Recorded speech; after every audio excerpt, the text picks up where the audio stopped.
Hey, I just want to talk to you for a few minutes about something that is very basic but happens before we even take the golf club away.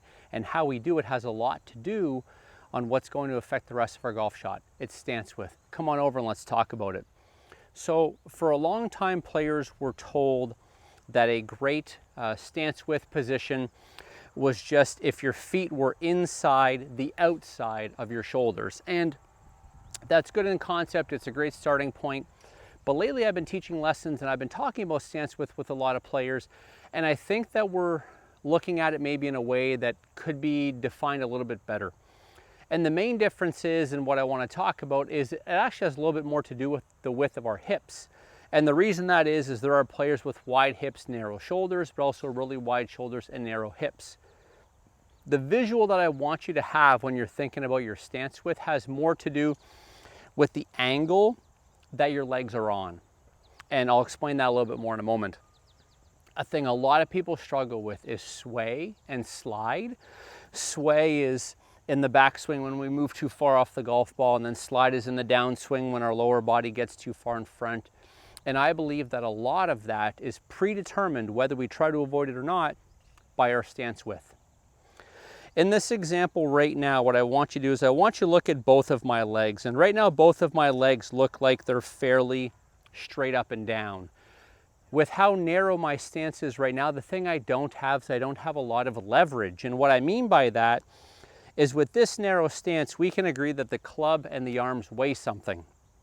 Well, as soon as I start to take my arms away, that's going to move, or that's going to want to move some mass away from me. And if we're not careful, that mass is going to pull me a little bit. And if I don't have any leverage, I'm going to sway. Same thing in the downswing, where if I make a really good backswing and now I want to move some of my mass and I want to shift some of my pressure into my lead side, if my stance is too narrow, very quickly we can get outside that lead foot, and then all of a sudden we start to slide and a bunch of other characteristics start to come up. So I've defined the problem. Here's how I want to look at the solution. I want you to think of your lower body and your legs specifically as if they were a capital A. Not too often I see people legs are too far up and down. I want to see an angle as if we could form an A. And I'm going to exaggerate a little bit right now, but now if you look at my legs and the angle that they have, that could form an A going up to my chest. The reason why, what we need out of our stance width is something to work into.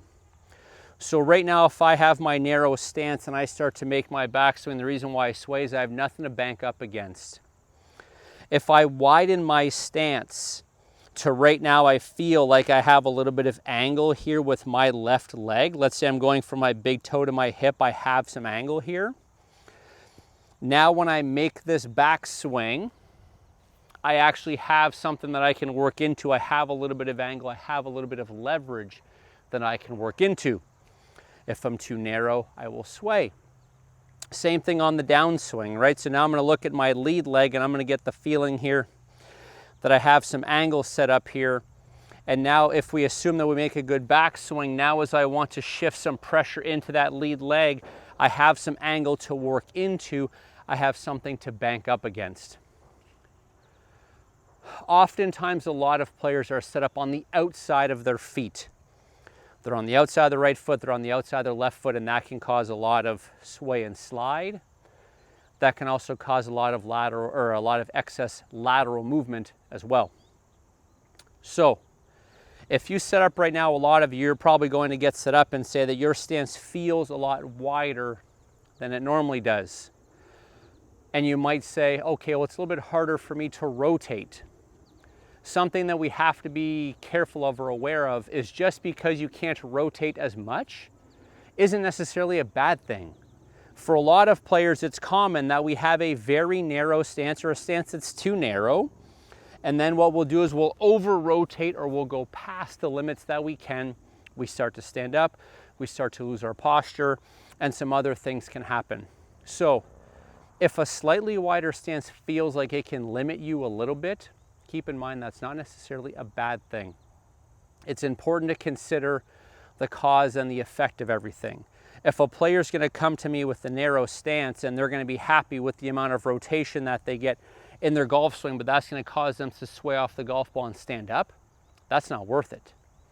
But if they're going to come to me with a little bit more of an A-frame setup in their lower body, and they're going to have a wider base, and they're going to have some space to work into in both directions, if they feel like maybe they can't rotate as much, but as a result, they can stay in posture, they can stay on the inside of their trail foot, and now we have something to push off of from the right position, I think that's a very good trade-off.